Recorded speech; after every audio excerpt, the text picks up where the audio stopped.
war.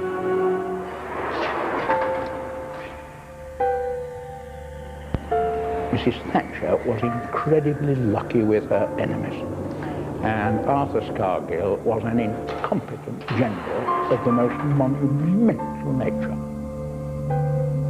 Mrs. Thatcher hated the mining industry. At any cost, she wasn't going to lose. She was going to beat the miners.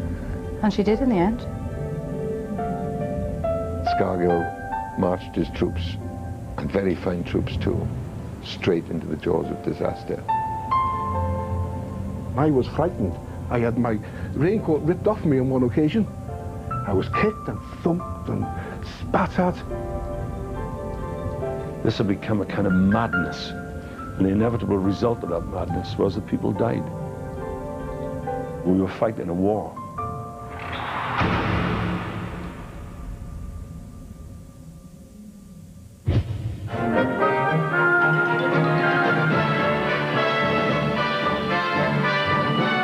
More pits to close, more miners' jobs to go.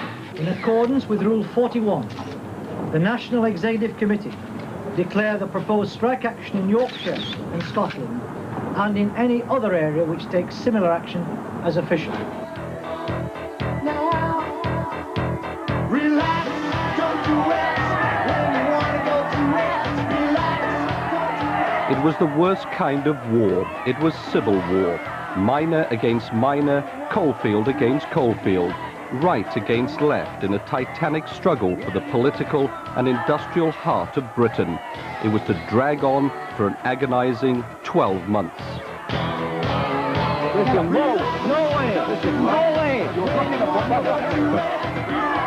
March the 6th, 1984, Cortonwood Colliery in Yorkshire was the spark which ignited the bloodiest of industrial battles over plans to close 20 pits and make 20,000 men redundant. This is the Alamo. This is Davy Crockett land. And you know what happened there, didn't you? They stood to the last, they fought to the last man, and that's what we'll do here at Cortonwood. We're fighting for jobs. We'll fight to the last man. We'll go down. Blood was spilled in the name of two generals, Thatcher and Scargill. We are not going to intervene in the coal dispute.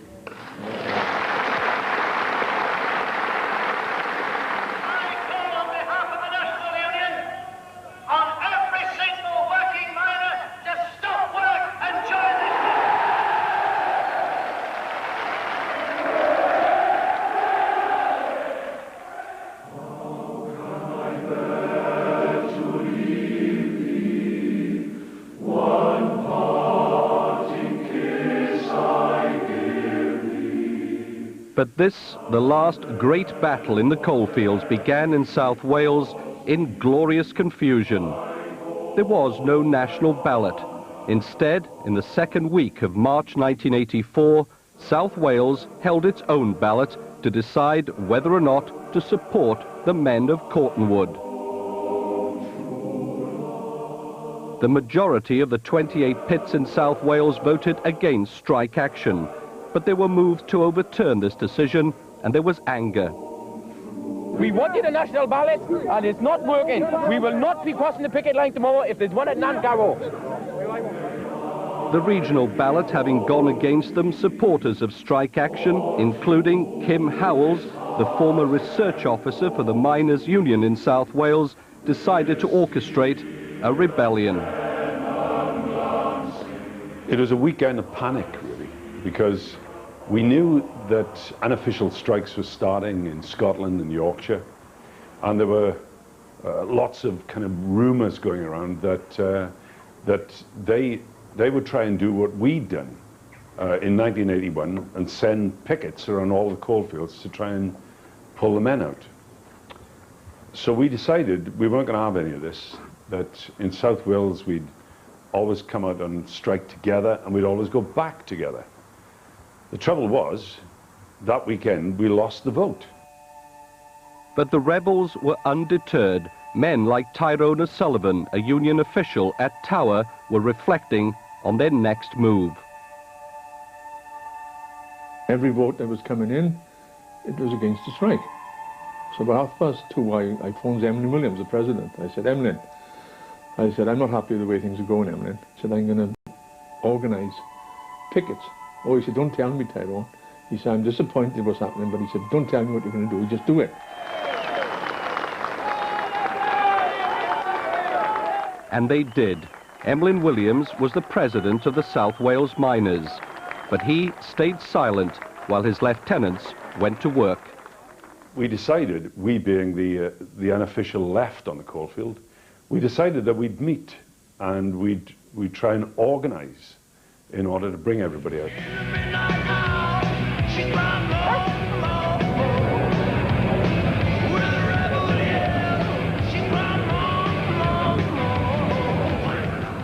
First day, each of the pits we picketed, we pulled them out. By the next day, we had a bigger workforce now, a bigger army. We then picketed the rest of the coalfield.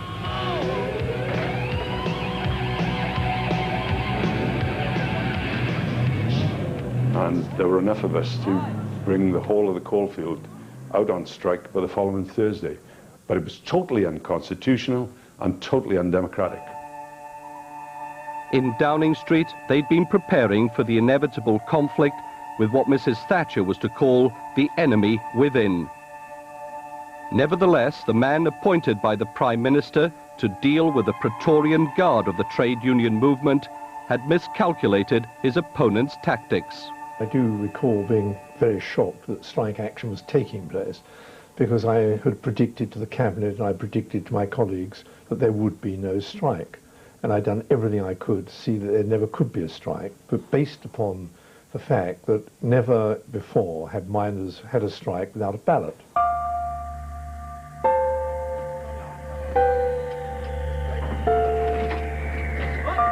There was to be no national ballot, and so it was that the South Wales coalfield, its miners and their families were sucked into the heart of the dispute. Without them, the strike would quite simply have collapsed. Instead, it solidified.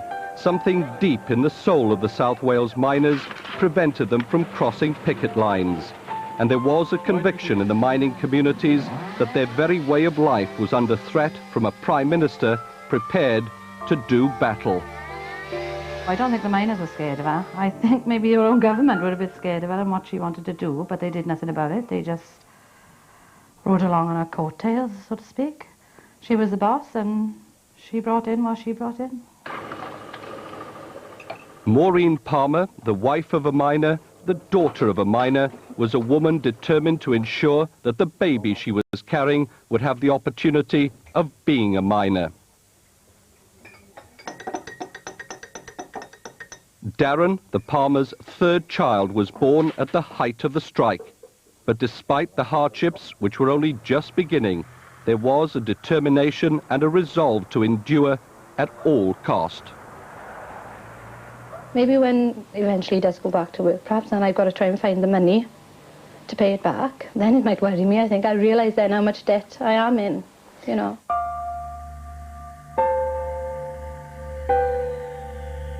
Jeff Palmer worked at Mardy Colliery, a valley pit with a reputation for militancy.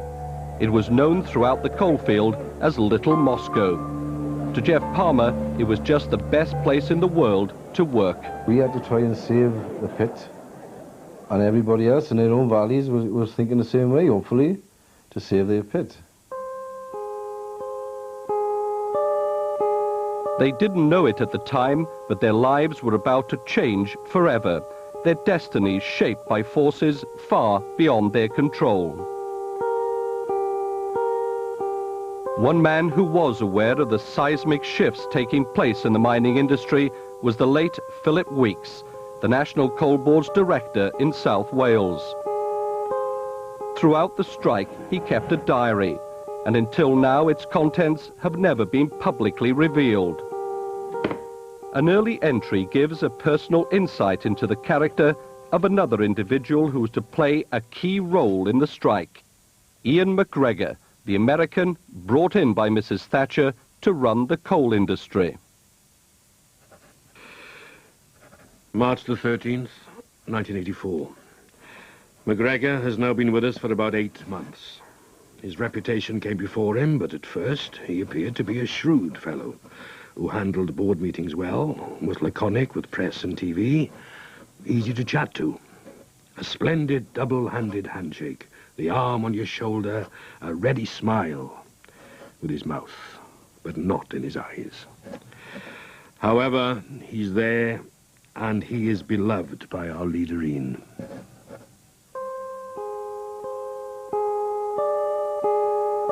Ian McGregor was an American businessman. I don't think he understood this country terribly well, and I don't think he understood a political strike well. But I remember Mr. McGregor saying to me, you know, this strike will end on a certain date. And I said, why do you say that? He said, well, that's the date the Social Security payments run out. And he said, when they ran out in the steel industry, that's the date the steel union settled. So I said, you're dealing with a totally different strike. This is a strike about politics. And Mr. Scargill won't, when the Social Security runs out, go to a settlement. He will do everything, including using the type of picketing he's using to keep the strike going. And alas, I was right, and Ian McGregor was wrong.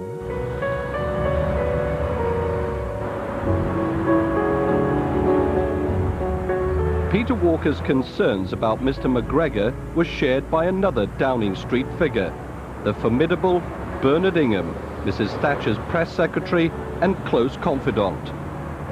He wasn't impressed with the American import either. He was, you might argue, the antithesis of the modern public relations man. That sight of him on television with the green Marks and Spencer bag over his head, I nearly died. And of course Peter Walker didn't get on with him, and Peter Walker was a consummate media minister. Whatever his faults, Mr. McGregor was there to stay. The government had hired itself what many considered to be a hitman, determined to close uneconomic pits. It was left to others to try and sell the policy to the miners. I went to the Prime Minister, I went to the Cabinet with a package which was very expensive and very costly. Good pay award, a guarantee of no compulsory redundancies, big investment program into the coal industry, early retirement for miners from the age of 50, a redundancy payment if they wanted to go redundant, more generous than any other industry in the country. And this package, I say expensive, but I thought there was no way a strike could take place with that package. The offer the miners couldn't refuse had a price attached to it, redundancies and pit closures. The miners, though, were not for moving, and the Prime Minister, on a visit to South Wales, was given their response. Eggs delivered from the heavens. Whatever you thought about Margaret Thatcher, she's never liked the miners, and I doubt if she likes them today even. But she wanted us downtrodden, simple as that. It's nonsense to suggest that she wanted a fight. Nonsense to suggest that the government wanted a fight. That it didn't know it could win. And it didn't. No, that is absolute nonsense. Of course the hope was that they would settle.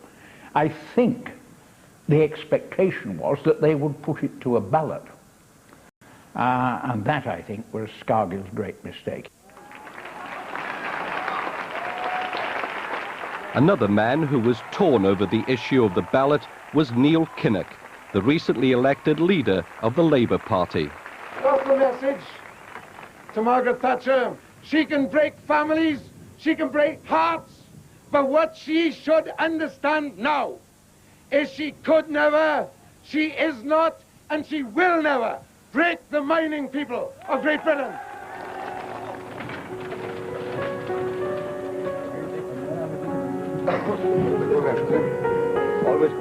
Neil Kinnock's gut political instinct and deep affection for the mining community from which he came was clouded by his deep loathing of Arthur Scargill. Detest him. I did then, I do now, and it's mutual. He hates me as well. And I'd much prefer to have his savage hatred than even the merest hint of friendship from that man. Now a European commissioner, he reflects on what he considers to be his big political mistake. My greatest, deepest, indelible regret was not to say there and then, you have a ballot and you win, or you have a ballot and at least you save most of the pits, or you go on strike with that ballot.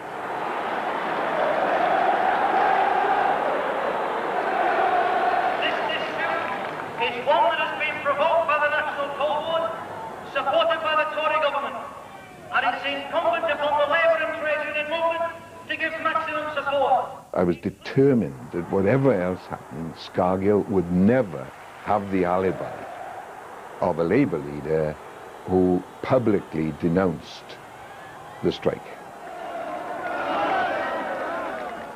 Because I knew he was going to lose. I thought 3 months, I didn't think 12 months, but all the misery that came with it.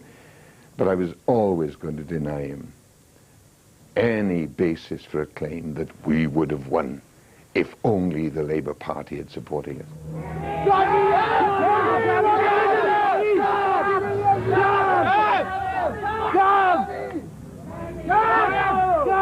He was a new leader of the Labour Party, and his entire background prejudiced him in favour of the miners.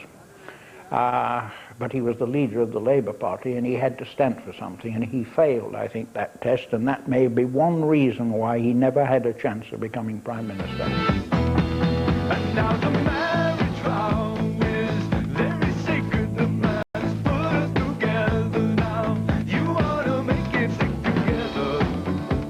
Come on, stick together. While South Wales remained rock solid, it was an altogether different story in North Wales, where there were only 2 pits, Bersham and Point of Ayre. The situation here mirrored that in parts of Yorkshire and Nottinghamshire, where one pit, in this case Bersham, joined the strike, and a neighbouring colliery, Point of Ayre, continued working.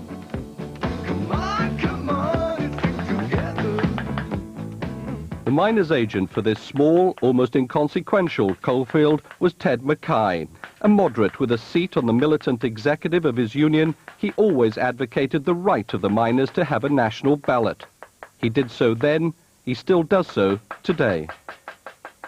And you know, the NUM were voting. If you wanted to go to the toilet, they wanted a secret ballot. And now, them men had the right to the dignity of a secret ballot. And that's what Scargill was afraid of. Ted Mackay, the moderate, was isolated and was fighting a small war of his own. His office was occupied by pickets from across the border, and the level of violence and intimidation which he and his family suffered became intolerable, frightening. I was being besieged in the middle of Wrexham. Where were all these Democrats? They were ringing up, and they rung, the officer was telling my wife they were going to get my son, who was 8 years old, from school.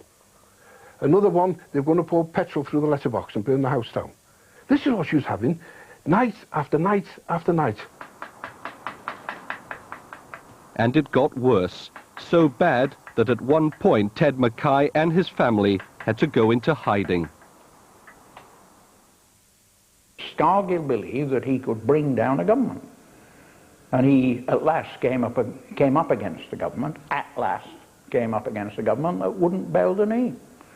And Scargill got it hopelessly wrong by going on strike without a ballot, by going on strike in the spring.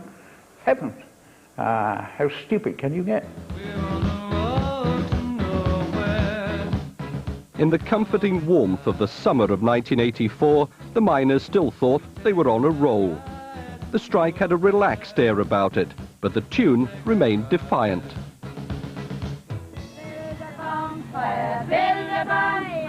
Put Mardy on the top, put McGregor in the middle, and burn the bloody lot. Behind the scenes, however, there was a growing realization of the corrosive effect of the dispute. At this country club on the outskirts of Newport, Philip Weeks held the first of a series of secret meetings with the NUM leadership in South Wales. June the 3rd, 1984. Just over a week ago, I took the South Wales NUM officials Emlyn Williams and George Rees to a secret lunch at St Mellons Country Club. They promised to keep things on an even keel. Safety men in all pits, minimum picketing, and above all, our coking coal would continue to flow into the Llanwern steelworks. There was no one who understood the miners more than Philip Weeks. And yes, we did have some meetings with Philip Weeks and some cooperation with Philip Weeks. If there were mines that were in danger, for instance, we would meet and discuss it. But the willingness of the two sides in South Wales to cooperate was about to be tested.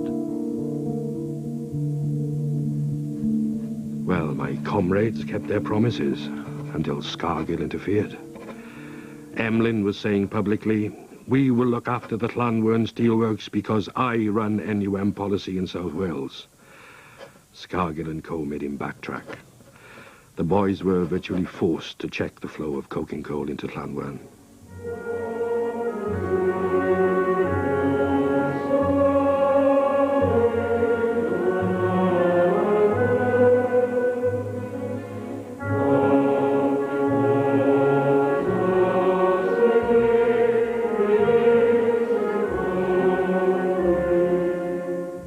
In South Wales, this was a turning point. Cooperation was seen as collaboration, and the order went out to picket the Port Talbot steelworks. It was the first real clash between police and pickets, who were trying to stop coal and iron ore imported into the Margam plant from being moved to the Llanwern steelworks.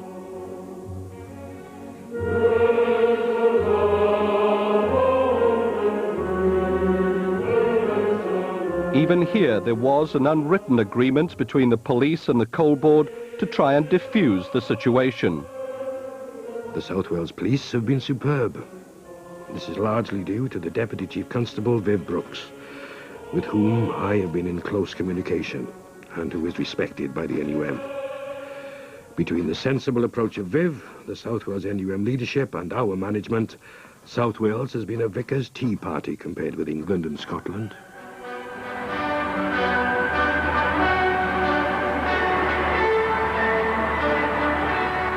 However, the tea party was turning nasty.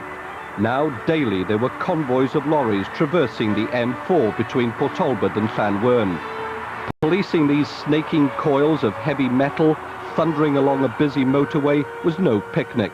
The police opted for a high-risk strategy to ensure that the convoys moved without interference. I got a phone call from the Home Office. They said, "Mr. East, we'd like to know, please, for the information of the Home Secretary, what you intend doing with these lorries." And Viv Brooke and myself had discussed this, and it was decided we would treat it as a traffic problem, and a major traffic problem, because 140 lorries, as some people remember, was an awesome sight. We had a police car at the front, police car at the back, about 6 motorcyclists up and down the convoys trying to help people on and off the motorway at the various junctions. And I always remember this official from the Home Office said to me, "Mr. East, you must be having police vans with riot gear." And I said, "What for?" "Well, if you're attacked." And I said, "We are not going to up the ante. If we start putting men in riot gear, the miners will attack us because we will be provoking them."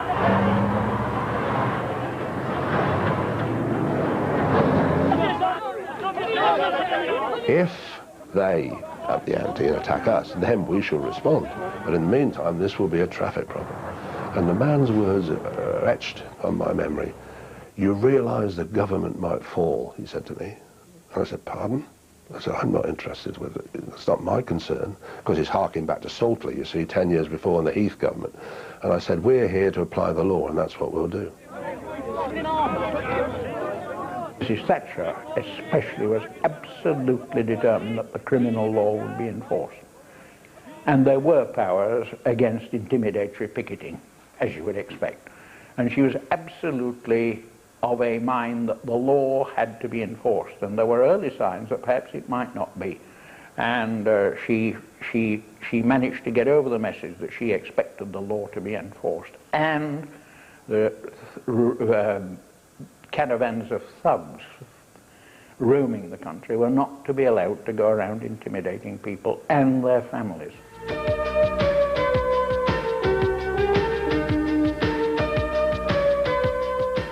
The government's preparations were now beginning to pay off. Collieries in Nottinghamshire and Yorkshire still working were producing vital coal supplies for the power stations.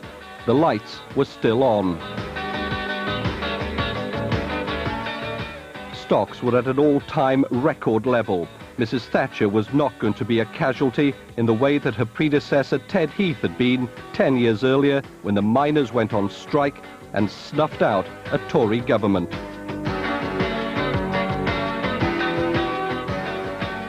Negotiating power, if you've got no coal at the power stations, is nil, and strike action would bring great disaster very quickly to the economy. And we knew that, and we knew that previously, he had succeeded in getting a strike on a ballot, and it was settled because we had no stocks at the power station. So before I became the minister, I was a member of the cabinet that said we must build up, stocks at the power stations. I remember the most absurd thing I think Scargill ever said, was that, no, boys, don't worry, he said. These big mountains of coal at the power stations are hollow inside. And I remember us sending boys up, trained surveyors and so on. We sent them up to the big Midlands power stations, just get in and I'd take a look at those stockpiles. And they came back and said, those are big stockpiles. And of course they turned out to be record stockpiles. The state was ready to take us on.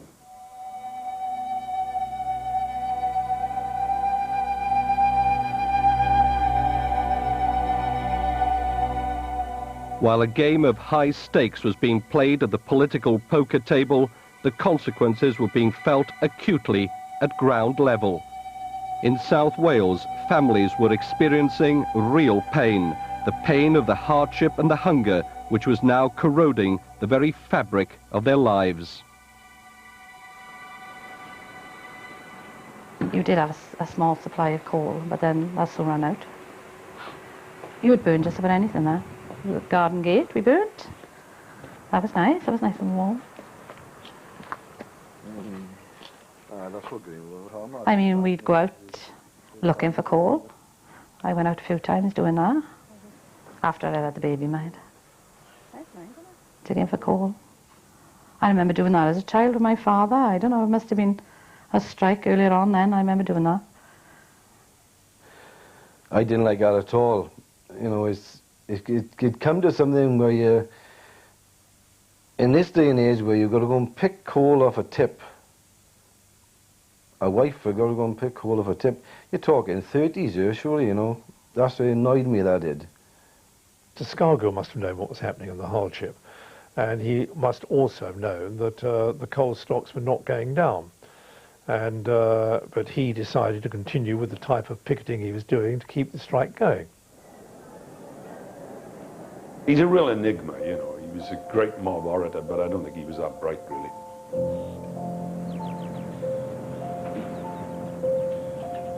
By the autumn of 1984, there was a widespread feeling in the South Wales coalfield that the strike was all but lost. But this did not diminish the rhetoric.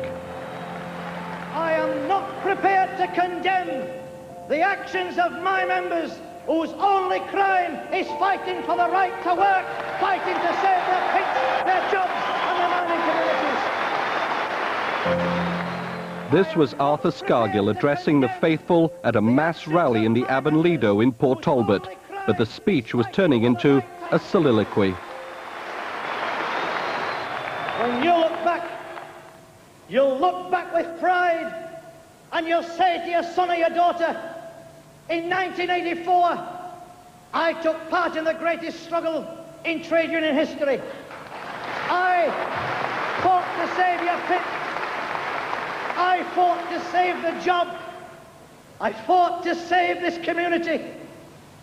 But in doing so, I preserved my dignity as a human being and as a member of the finest trade union in the world.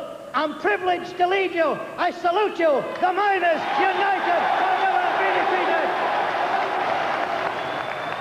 Mr. Scargill was preaching to the converted.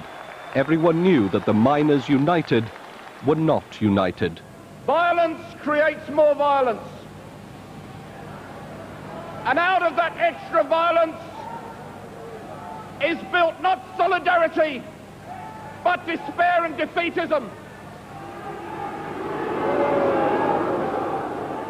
One man on the platform of the Avonlido rally had the temerity to criticize violence on the picket lines, Norman Willis, the General Secretary of the TUC. His first big speech on the strike provoked this. A noose lowered from the rafters. It was a chilling image, a dark moment in the strike, which was now unravelling, whatever Mr. Scargill said. A lot of people in South Wales felt that really the strike was over by October, that the autumn talks had failed, that Thatcher simply wasn't for moving or wasn't for turning. She had a cabinet that seemed to be rock solidly behind her, and the whole of the panoply of the state was now focused on defeating the Mine Workers Union.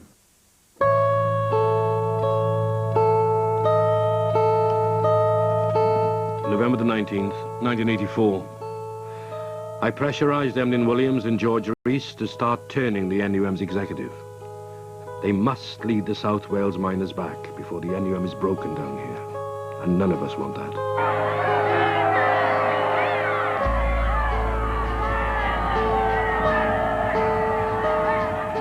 The resolve of those on strike was being tested to the limit.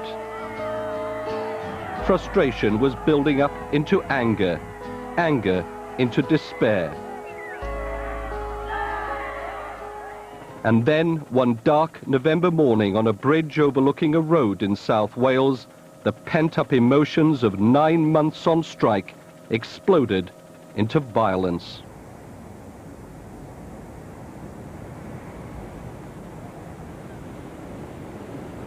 On Friday, November the 30th, below a bridge over the road to the Merthyr Vale colliery, the tragedy which so many feared and some had warned of happened.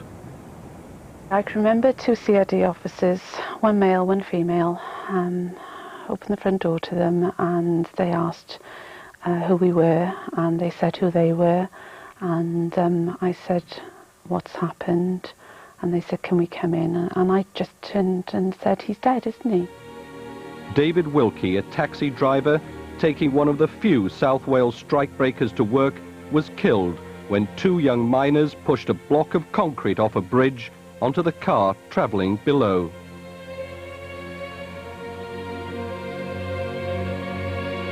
At this moment, everything changed.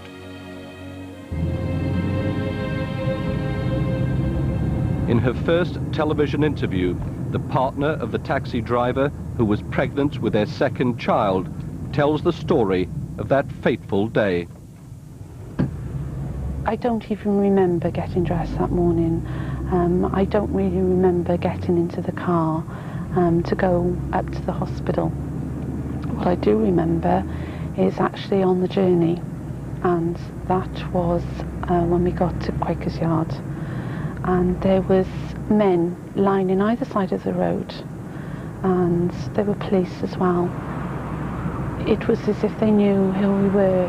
The silence was unbelievable. You could hear a pin drop, and whether it was through their shock or I don't know, but it was eerie. It really was eerie. And then we went on obviously to the hospital. I don't think I fully took on board as to the degree of obviously his injuries, and it was after a period of time that we went in, both his mother and I together, and we actually saw David. I can say he didn't look too bad at the time. He hadn't been dead very long. He was still quite warm. I was told that I could hold his hand, and it was just awful.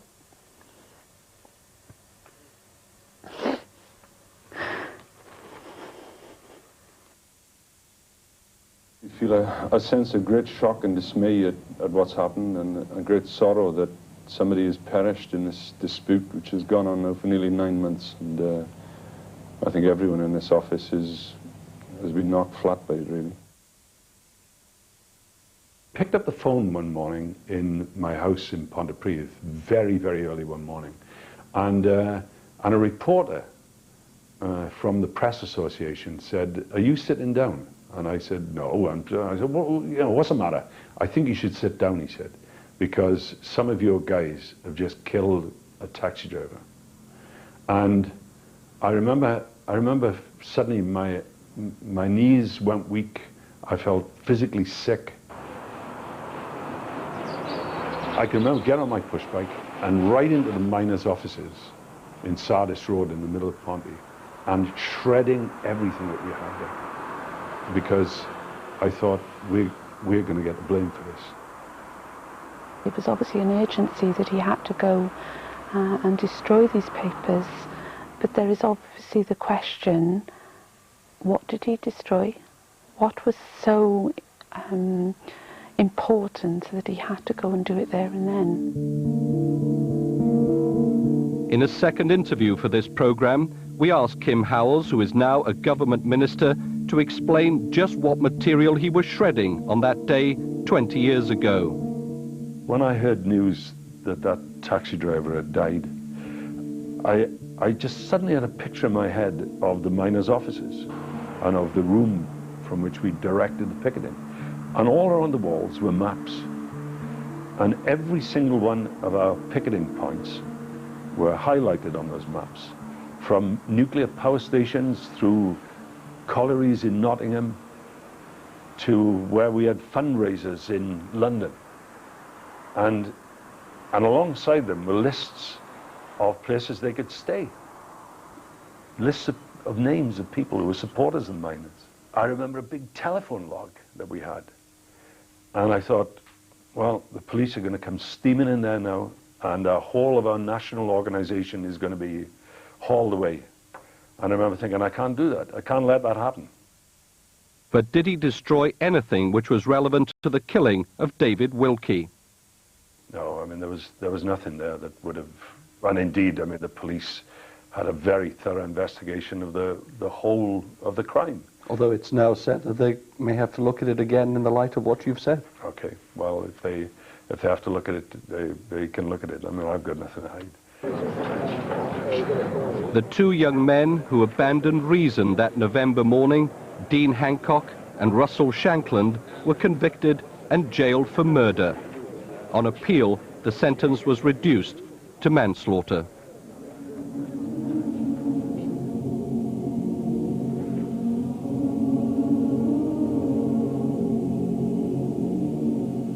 Christmas was better than I thought, because struggling with 3 boys, Christmas presents. But family, friends, neighbours were good, in that they were buying little things for them, which really surprised me. Of course, you had the charity shops where people had donated a lot of toys and things like that. So it turned out to be a better Christmas than I thought. It was really a better Christmas than I thought it was going to be. The strike spirit fed in on itself. It really was Blitz spirit. It was Dunkirk spirit. At the time of greatest adversity, there is something in human beings that produces stubbornness and utter determination until a point is reached of such desperation and sorrow and utter hopelessness, when even the wasted sacrifice of the previous months has got to be set aside.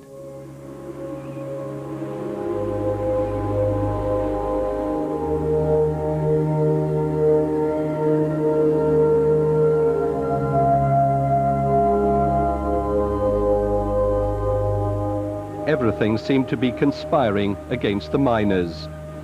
The Christmas spirit gave way to a New Year hangover, and the future looked bleak. Things were accelerating towards an inevitable conclusion. It was only a matter of time.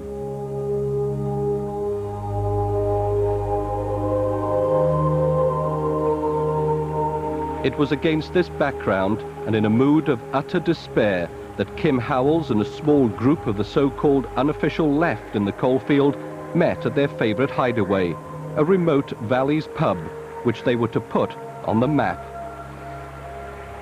And it was quite funny, really, because this meeting on New Year's Day of 5 or 6 kids who'd grown up together suddenly became famous. Because whilst I was up here having a pint, the telephone rang back in my home in Pontypridd, and my wife answered. And it was a stringer from the Times newspaper. And he said, anything happening? And she said, no, not a lot. He's not here anyway. He's gone up with his mates up to the pub in Llanwern to see how they can end this strike. Really, he said? I don't expect they'll come up with anything, she said, or something like that. The following day, January the 2nd, was the 200th anniversary edition of the Times, and the banner headline was, South Wales militants plot end of strike. And this pub suddenly became, you know, a kind of legendary place, and where the downfall of Scargill was being plotted. It's full of myths.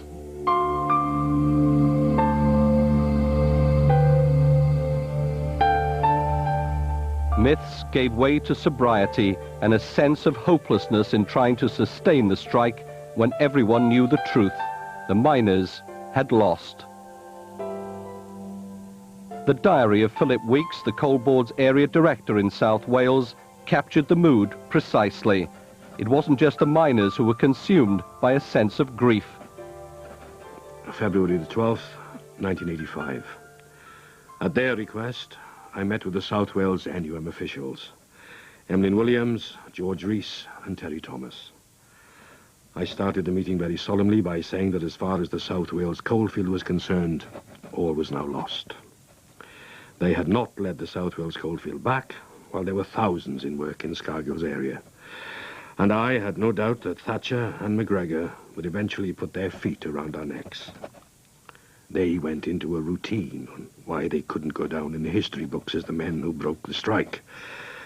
I told them that their public image was more important to them than the future of the South Wales coalfield. At last, Emlyn said that he would stir things in the NUM's national executive.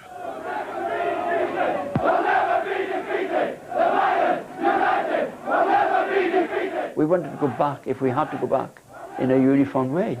And that is what we did. The South Wales Conference made a decision, and we went to the National Conference, and it was I who went to the rostrum at that National Conference and to move the resolution calling for an orderly return to work. The emotions were running pretty high. Emlyn Williams, George Rees, myself came out of that conference, and we were kicked, we were spat at, we were called scabs because we had now called for a return to work. But nevertheless, the choice that we were faced with was either abusing the loyalty that we've been shown by the South Wales miners, or calling for that return to work as they had indeed instructed us. We want Scargill! We want Scargill!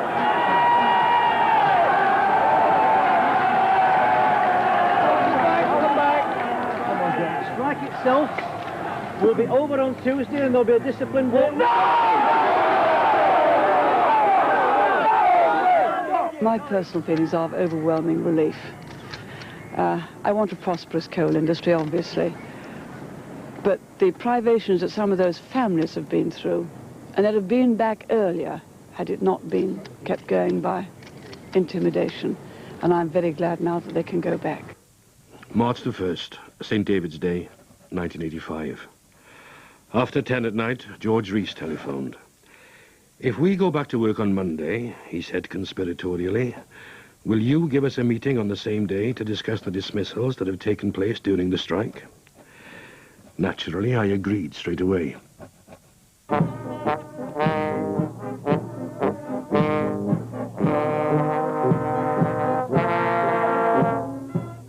In the last week of the strike, Philip Weeks agreed to reinstate all but a handful of the 238 miners sacked during the dispute.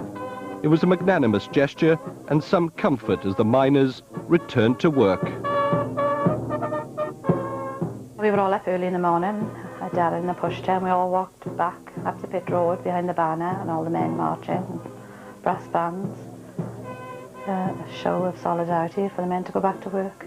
It was a good feeling, tinged with a bit of sadness as well, because you weren't going back as winners, you were going back defeated really at the end of the day, but just put on a brave face.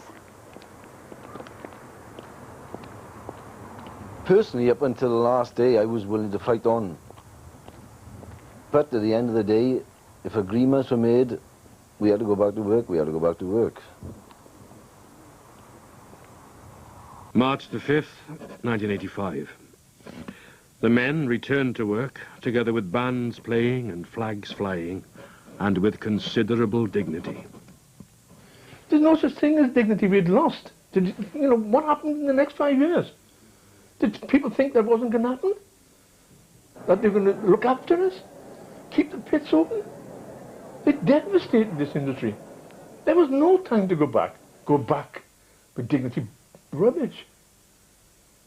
What is dignity? Having all those people on the bloody door. What is dignity about having no kids who know where to go? So, you know, this dignity is the worst word I've ever bloody heard of.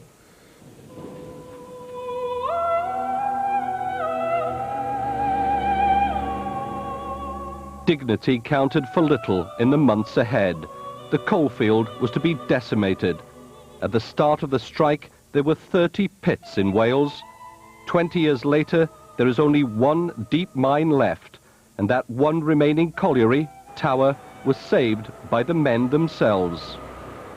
Tyrone O'Sullivan, the militant who orchestrated the overthrow of the ballot in South Wales, is now the managing director of Wales's one working colliery. The rest is just a memory.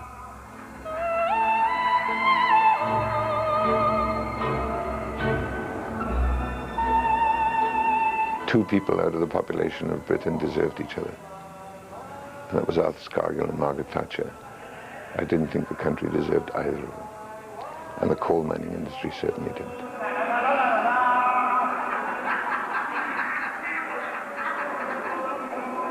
For whatever else it was, the mining industry was a pretty secure future years ago. Darren, my youngest son, I think he would have gone underground, he would have worked with his father in the pits. My generation aren't so nice, I think now, that's what they are.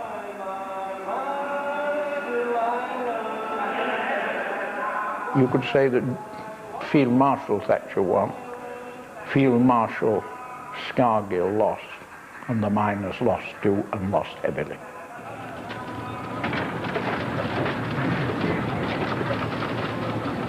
We lost the strike. The trade union movement lost its battle against Thatcher, and we lost an industry, and we lost thousands of jobs.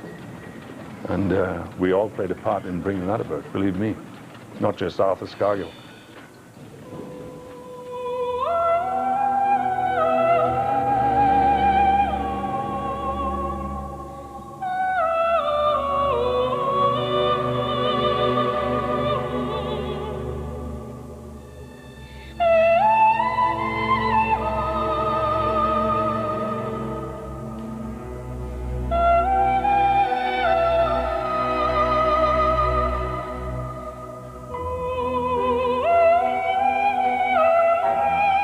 John Humphreys looks at the miners' strike in Wales in our time on Wednesday night on BBC One Wales at 25 to 11.